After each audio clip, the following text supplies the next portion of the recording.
live now. I was at straight. My hat is crooked. It's a terrible start to this show, Joe. I think we're live. Are we? I think so. We're riding on this new system. We're getting all newfangled for the playoffs. We got a new car, and we're trying to figure out how it works. We're cranking this baby. We're going 0 to 60 real quick. Oh, it does give us audio feedback. That's nice. We're learning. That's nice. We're learning. Thank you, YouTube. We're learning. God, it's hard to learn things when you're so damn excited, though. 5 stripes. 5 stripes is hell, don't they? Don't they? Don't they? Don't they? Golly, y'all. We rocked and rolled tonight. I hated that. Don't ever do that again. Toad. Hi, Toad. y'all. Yeah, the Toad tweet. Hi, y'all. Welcome to 5 Stripe Final, the only highly distributed audio discussion discussing all things Atlanta United. I'm J. Sam Jones from Dirty South Soccer. This is Joe Patrick, Dirty South Soccer. So, hey, Joe. Hi. Hey, Hi. man. Hey, this is 5 Stripe Final, the only highly distributed audio discussion. Like we said, we're coming to you live from a McDonough Denny's, and we are excited as hell because y'all, Atlanta United just mollywopped them, fucking stomped them. Dropping F-bombs already, Yeah, this guy. dude. I can barely contain myself, honestly. The energy tonight was it was we just kicked their ass. I mean, the kids say it's lit right off the top. I mean, from the tifo. Yes. It was just a perfect night. It was great. You can't script this kind of thing. Y'all, I hate the arts and crafts, but y'all crushed the arts and crafts. It looked awesome. So from the word go tonight, it was amazing. Even the players mentioned that. The players couldn't help but leak it on their Instagrams. Yeah, it's perfect. They were like, "Oh shit!" There was an energy about this place. There was just something kind of different about it. You got to feel it. Before the game, we were down in the Gulch, kind of checking everything out there, and we'd been there many times, and it just kind of felt a little bit different, a little more rowdy. We got in here, it felt a little different. Even still, you had Red Bulls fans being very, very cocky on their walk-in as they were chanting and saying some things. The night ended with them throwing things from. Yeah, I was gonna say beers just falling down right in front of us, right behind this glass, right down onto the Atlanta United supporters. So yeah, it was that kind of night. It was fun. Yeah. Apparently they were turning the plastic for the tifo and like paper airplanes. And nice. Like yeah. That's going to somehow stop us from doing a 70,000 person tifo. But all of their efforts, all for naught, in the stands and on the field tonight. Atlanta United dominates. Pretty much from the word go. It took about 80 minutes or something to that effect for Red Bulls to even get a shot on target, mostly thanks to the presence of one singular person. Shout out Big Boy for leading us to victory tonight. It was all you, man. All you. Big Boy, you're going spike hitter tonight. Big Boy turned the only reason we won. Who are they going to get? Who are they going to get for MLS? How are we going to top Big Boy? I have no idea. Now that I think about it, maybe they're not allowed to do it for MLS Cup final. Maybe they're not allowed to do spike since it's like a MLS thing. No. We would have to. I hope not. I hope I'm wrong. Yeah. I hope I'm wrong. I just don't know how they're going to top Big Boy. Some combination of like Dominic Wilkins, Henry Aaron, and a few other people all coming together. They'll alternate. With like T.I. They'll coming in, to come in and do this to somehow equal the amazingness that was Big Boy. Also amazing though on the field. Franco Escobar, man of the match tonight. I think we can lead right off the bat with him because he was incredible the entire time. I feel like a proud father. I feel like not that I'm Franco's daddy or anything. I mean, you are older than him, I guess. Yeah, oh yeah, that's true. Yeah. That's true. That's sad. But he was amazing, and I'm glad he got the goal because he was the man of the match before that. He was the man. He was absolutely winning tackles all over the field. 50-50s. The players were talking about it. They said he's not the same player that they met when he came to Atlanta. Which sounds like a kind of a mean thing to say. Yeah, it's kind of like a backhanded compliment. Said it, I went, damn, dude. Yeah. No, it's definitely been a change. I think it helps a lot. And I'm just going to say this right off the bat. I think it helps a lot when you're not being punched in the face by your own teammates. It helps in a big, big way for you to kind of get on a rhythm and start to get things rolling. Without Brad Guzan punching Franco Escobar in the face, he's been able to get in a little bit of rhythm here. But not only getting a rhythm, but just bringing a whole lot of intensity. That's something that Tots I mentioned a bunch was the intensity of the night. Franco Escobar was huge for that. He was playing on the wing. He was getting up and down. He's very fast. Yeah. I mean, he's okay. So he said much earlier in the season, he was like laughing. We were talking about, how fast some of the players are. This was like a training, and he was like, "Oh yeah, I'm faster than Miguel."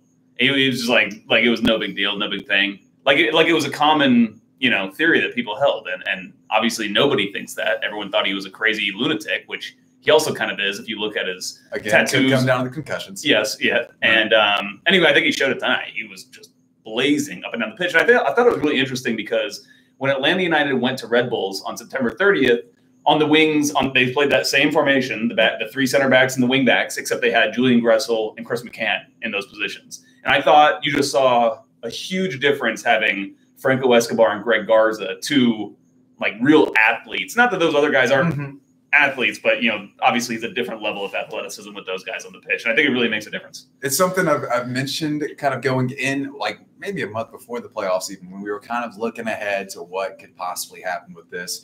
And the idea was that everyone got hurt at the right time.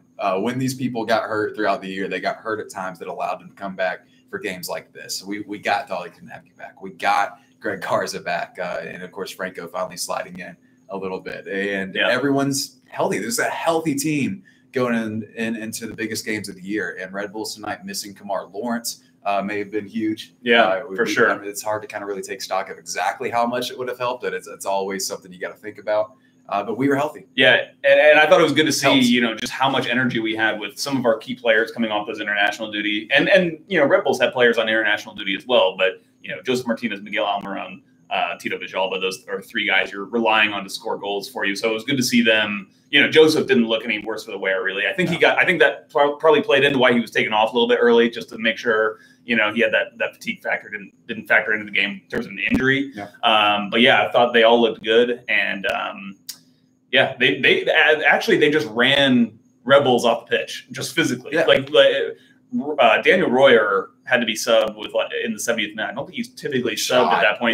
He was dead. He was dead because he was chasing Franco Escobar. And I was talking to Felipe Cardenas from The Athletic during the game. He sits next to me, and we were just kind of discussing, Chris Armas and Royer were kind of looking at each other the whole game, like, putting their arms up. They didn't know how to deal with that movement from Escobar. It was kind of confusing because normally you would have Kamar Lawrence there behind him, but instead they had a classic classic. I've mentioned this before, but they add a new white guy every kind of 2 weeks or so. You don't know when they're going to come in, but Red Bulls threw in Colin late tonight. I'm shocked he didn't score 4 goals. Honestly.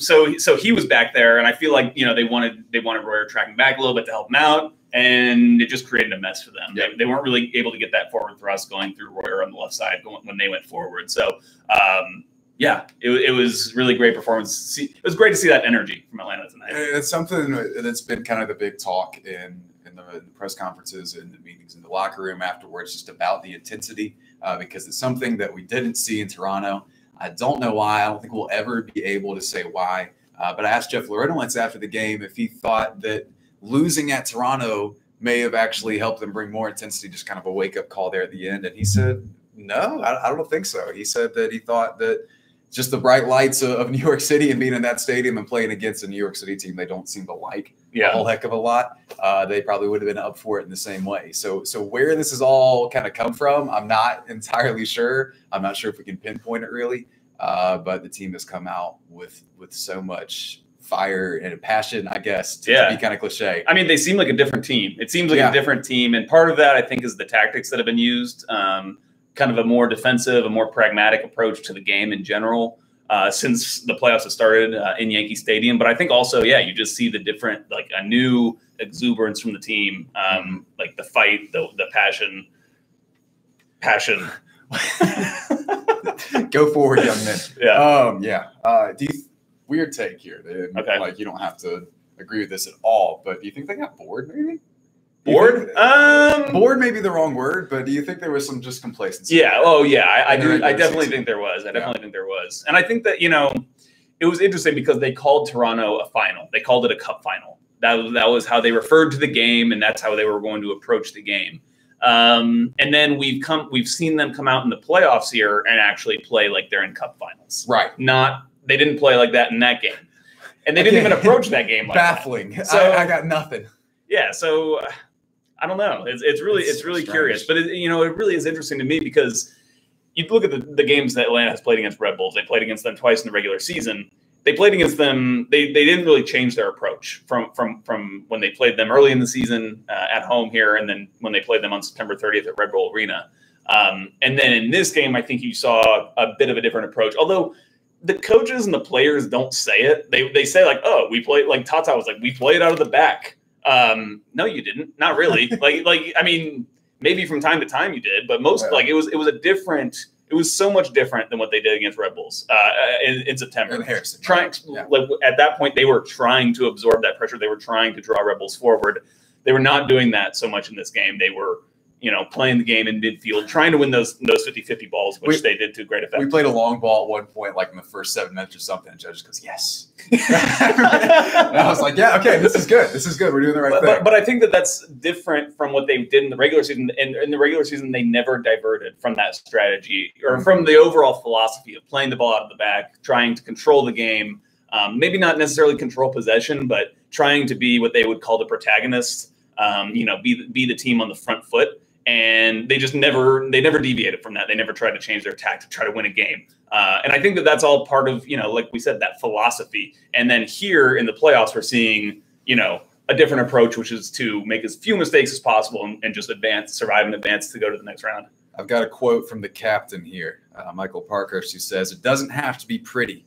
It's a real big change from how we've done things in the regular season. We are playing out the back and connecting passes, but it's not the most important thing to focus on here. The most important thing is winning games, and we're going to do whatever we can to do that." And that just kind of speaks, especially that philosophy change you're talking about there. Yeah. I have my theory. that Seattle game that was such a cluster ended up kind of sparking something in Tata there, where he kind of realized he had to get a little more CONCACAF-y with it and just kind of start messing stuff up. And he's kind of just built it up to where they could be able to execute that in this part of the season. I don't know how true that is, but I like that theory because it gives it a genesis point. Well, I think he did talk about after that game how like we need to find ways to win. That was kind of the start of that. Mm-hmm. That's the biggest 2-2 draw of the year. I'll put it that way. Yeah. It really gave us the momentum. Yeah. Anyway, it did. I don't know. I don't think it's a bad theory. No, I don't either. I don't either. But and it's nice to see it playing out in a way that ends up getting us these big moments. Some other kind of tactical things that I thought were really, really solid tonight. Ezekiel. Yeah, I think Ezekiel. Yeah, and Tito coming off the bench. Huge. Phenomenal. Huge. Did Chris McCann come off the bench? Yes, he did. I didn't even notice. I barely noticed, but he didn't. Good job, bud. Good job. But back to Ezekiel. We were bitching about McCann before this game even started. When we saw the lineups come out, just like no Bello, come on, lame. But no, Tito and Ezekiel coming off the bench were just excellent. I mean, they come out and they know they have a limited time. Then they run appropriately. Yeah, considering it. Yeah. I stuck around for Tata's Spanish language presser, and I don't understand most of it, but I did hear the word. I heard him say dinero, which I assume that means he was talking about Ezekiel Barco, and kind of the role he's playing in this team, and I think he's really taken to it well in the second half of the season, kind of just being that super sub. So it hasn't always been to great effect, but you look at times where in San Jose he provides not the primary assist, but the secondary assist, which was a great through ball to Miguel Almiron. You look at him in the playoffs here; he's been running his butt off, which is not in the New York games, especially. It wasn't like he was doing anything super special, but he was giving you exactly what you needed at that moment. And then in a game like tonight, he comes in and makes plays. Him and Tito seem like they have a good partnership going, linking up together, and scoring, bringing the goals. And Tito, especially, can't say enough about him. Yeah, he could have had two tonight. You could tell the goal really meant a lot to him. He was tearing up at when he was kind of retaking his position for the kickoff. I was kind of tearing up. I know. I was like, I was having tears of joy. I was thinking about MLS Cup final. So let's talk about that very end part of the game here, where we look down and see the fourth referee holding up the signboard with numbers on it that tells you how much more time we're going to do this thing.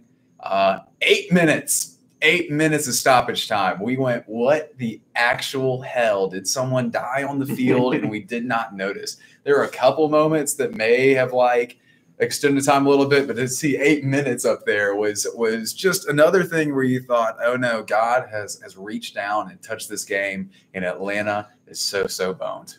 Yeah, he was like, we were supposed to get Copa Libertadores final this weekend. We didn't get it. So 8 minutes are going up on the clock, and that's what we're going to get. But, hey, It worked out in our favor. It worked out in our favor. You kind of felt like, especially towards the end there, Red Bulls might have a couple of chances that they did somewhat. They really only still have the one shot on goal, though. We'll get to a VAR scenario here in a second, which I'm sure Joe is itching to talk about. But besides that, they had the one shot on goal. And I don't know who that is. Gabe, I don't have many jokes. So I try to use them in as many different media channels as I possibly can. I think he's talking to me. Okay. I tweeted that earlier. This is terrible audio. But yeah, no, it ended up paying off for us in a big way, which is this isn't how this works. This is not how this works. This is not how any of this Atlanta stuff works. This is how it never happens. I don't know. Everything went right tonight. This obviously wasn't a championship game. There is definitely still time to screw this up. Much more time. Are you thinking about parade routes? If so, there's still time to screw it up. There's always still time to screw it up. Never, ever forget. But God, it's so hard not to feel just really, really great. I mean, if Atlanta United can get one goal at Red Bull Arena, they would need to win 5-1 to advance. So, which would be the 28-3 of soccer at that point. I mean, I was thinking about this. I guess Istanbul for Liverpool is the 28-3 of soccer, actually, but this would be the MLS version of that. And it would be heartbreaking in so many ways. But we'll always have tonight, guys. We'll always have tonight.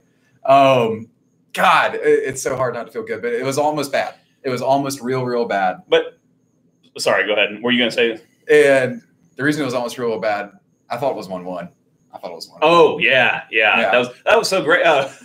Tata had a great quote about that tonight. He was like, "So what do you think about VAR?" And well, now I'm forgetting what he said. He said, he goes, "It was some sort of offside. Like he didn't know."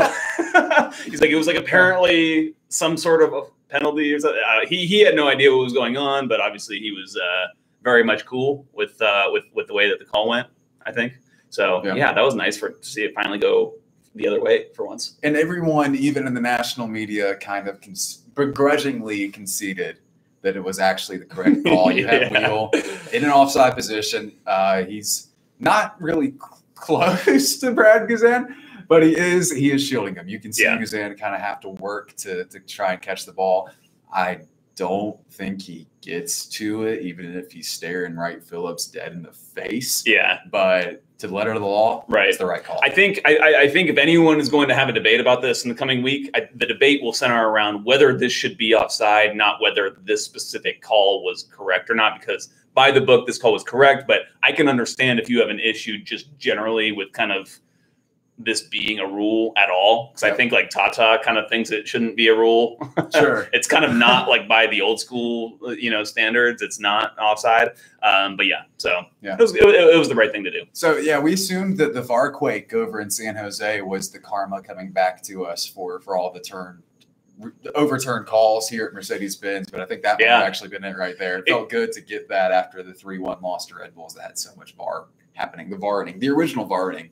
It's incredible. It's incredible how many times VAR has affected an actual goal that's gone on the board and then come off, or well, I don't know if you can have a vice versa of that, but in this stadium, it's happened. I counted them up at one point about midway through the season, and it was like 8 times that there had been the scores changed after VAR is consulted, which I think is a big deal.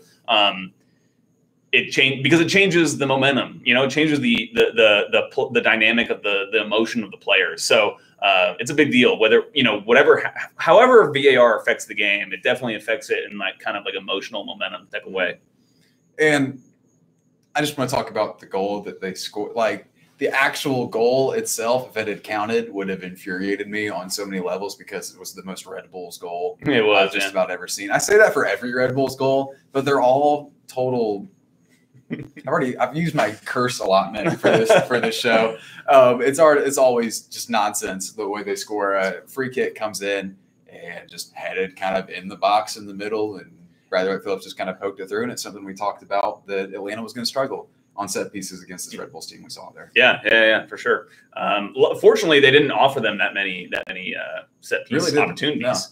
No. And with a team with so many people, 5 or 6 people on yellow card accumulation, kind of watch. Yeah, that could have missed the next leg. For us to kind of come out with just the one yellow card from a player that was allowed one. Well, I'm glad you segued us to that, because I thought, aside from the result, that's the biggest outcome of this game, is the fact that you're not having anybody suspended. Basically, you're not having anyone suspended for the rest of the playoffs unless someone gets a red card in New York. That's huge, because we came in. How often has Atlanta gone a game? They only had 1 red card tonight. I don't know if Red Bulls had any, yellow cards. I don't know if Red Bulls had any, but still, like, Atlanta typically tends to play kind of aggressively and leaves themselves exposed in situations where they have to bring a player down. So yeah, that's huge. I thought for sure we'd be missing somebody for this next leg. So it seemed like it was coming. It seemed like it was like I was anticipating it so much that I actually gave out wrong information on Twitter saying that we were.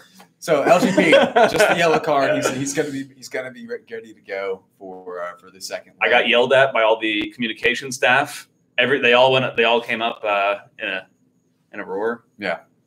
No cheering in the press box, but there's definitely admonishing Joe Patrick for brutal mistakes. That's wrong. That's wrong. You're wrong. You should feel bad, and you're a bad person. So this does happen Thursday. It's kind of a quick turnaround now. 7:30 start time Thursday. No idea. Up in New York, which is, I mean, that's just so quick. We waited around for a couple weeks, and now all of a sudden it's kind of boom, boom. We've got 2 games right back to back. Jeff Lorenowitz talked about how cold it will be. Yeah, the weather is important in these matches. Very important. It's not just important in soccer. It's important in general. It affects every single person every day, no matter where you live around the world. It's like food. You can't live without it. So it's something to take into consideration. The oldest white man. It's something to take into consideration. It's amazing. Atlanta's won like the coldest game in MLS history, though. They did, and that's kind of our one positive rallying point from cold games. When we beat Minnesota that one time. The worst Minnesota team. God, they were bad then.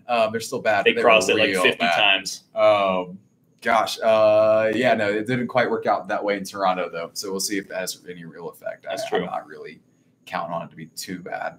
But I can't expect Red Bulls to really have too much of a home field advantage. They can barely sell out most things. Yeah. I mean, they'll probably be 20,000 there. I think I counted it up. They'd sold out 2 games this season, I think. Okay. We'll see if they get there. We had 70,000 here tonight. I don't know if you guys saw that. We also had big boy RJ Ebersol, Waka Flocka. I'm just saying your team could never. We also had Red Bulls fans right above us in the press box. And I'm like writing something for the recap. And all of a sudden I look up and just see something kind of flash in front of my face. And we all kind of stood up and went, oh God, what just happened? Red Bulls fans after the VAR call, we're not happy. We're not happy. And they handled it not like big boys. They handled it like Red Bulls Twitter. Like Red Bulls Twitter, yeah. Who's just Orlando Twitter with a liberal arts degree from Monmouth. That was my joke. Yeah, right there. Nice one. I thought it was a good bit. It was good. So yeah, they started throwing some stuff. They threw some extra stuff. After that, I saw a video of like one Red Bulls fan kind of like pushing his girlfriend to the side. It was rough, man. It was rough. They weren't happy. Nope.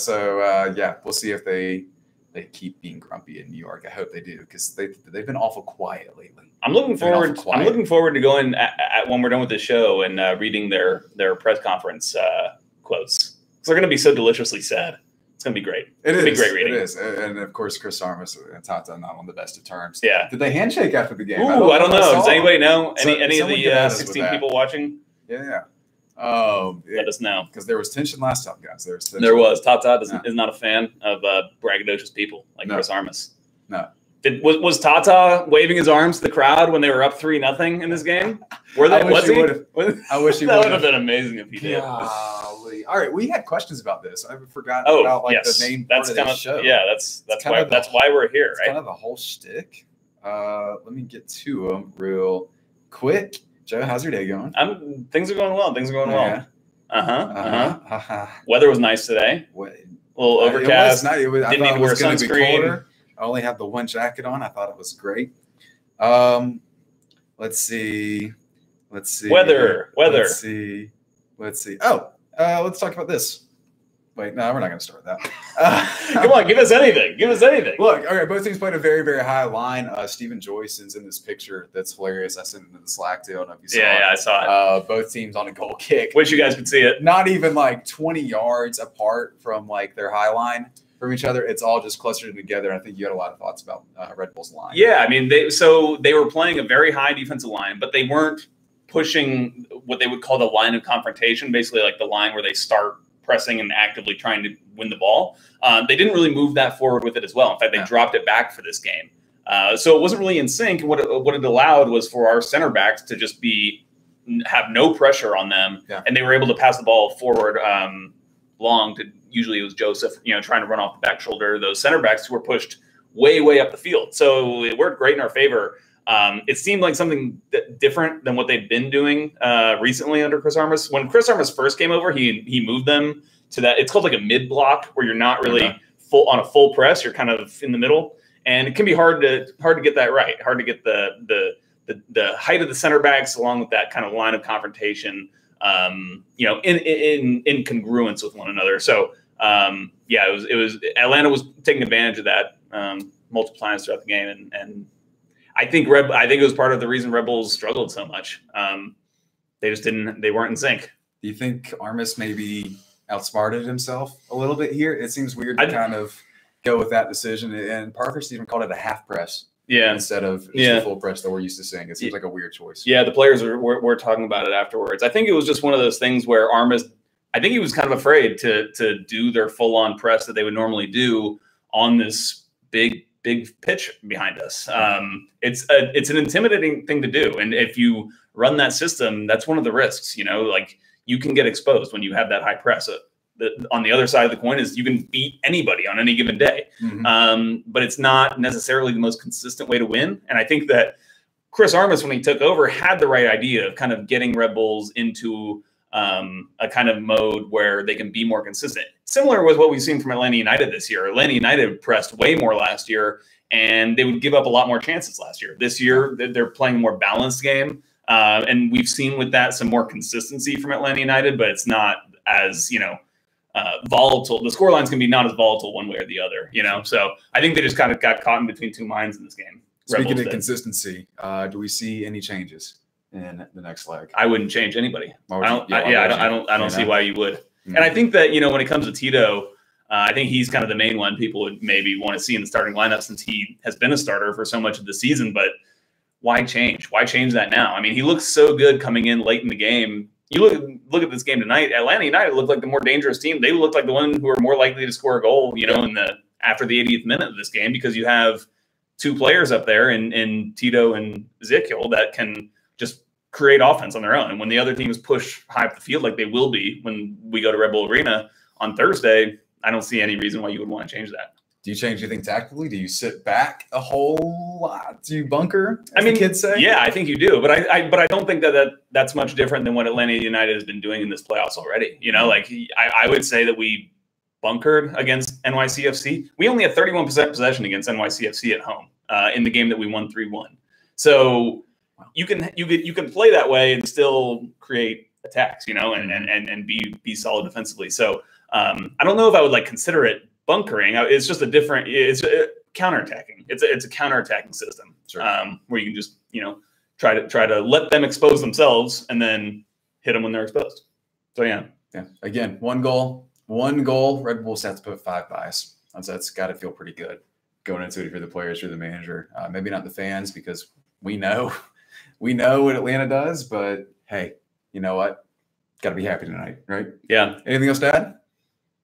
No. I talked to some of the players this week, and they said that they, wanted to win it for Atlanta, the championship for the city. And I think that we're kind of seeing that resolve in this team right now. I think that, we're just seeing a different kind of passion late in the season. We're seeing the best Atlanta United team we've seen ever. So, yeah, this team could beat literally anyone. This is the biggest result, I think. This is the biggest result in Atlanta United history. I think even regardless of it being a playoff game, just the fact that against a team this good, winning by that margin. The team we lost to in our very first game. I feel like this is the Mighty Ducks going to the private school in D3 and losing to the varsity team by like 10 goals and then coming out and beating them in the final act. It feels really nice and Disney and a nice bow on things. Didn't I guess also in D2 did they lose to Iceland in the first one? And then like go back to beat Iceland. Maybe that's Miracle on Ice. I think they like lost in the group stage or something. Right. Shout out Adam Banks. All right, y'all. That's gonna do it here from Five Stripe Final. Go ahead and follow Joe Patrick at jpatrick200. Follow me at j_Sam Jones. Go ahead and follow the main account at Dirty South SOC on Twitter. You can head to the website, dirtysouthsoccer.com. We're going to have a ton of great content coming to you from now until Thursday. Of course, we'll be live tweeting and doing all sorts of things for the game as well. Pump your story. You got one running. Is it going to be running tomorrow? The Q&A? Oh, yeah. We're going to have a nice Q&A with Jill Sakovitz from the broadcast crew from Fox Sports. That'll be running probably whenever. If not tomorrow, then sometime this week. There's a few other stuff I'm working on too as well that I'll get to as soon as grad school stops being terrible. That's nice to know. Grad school.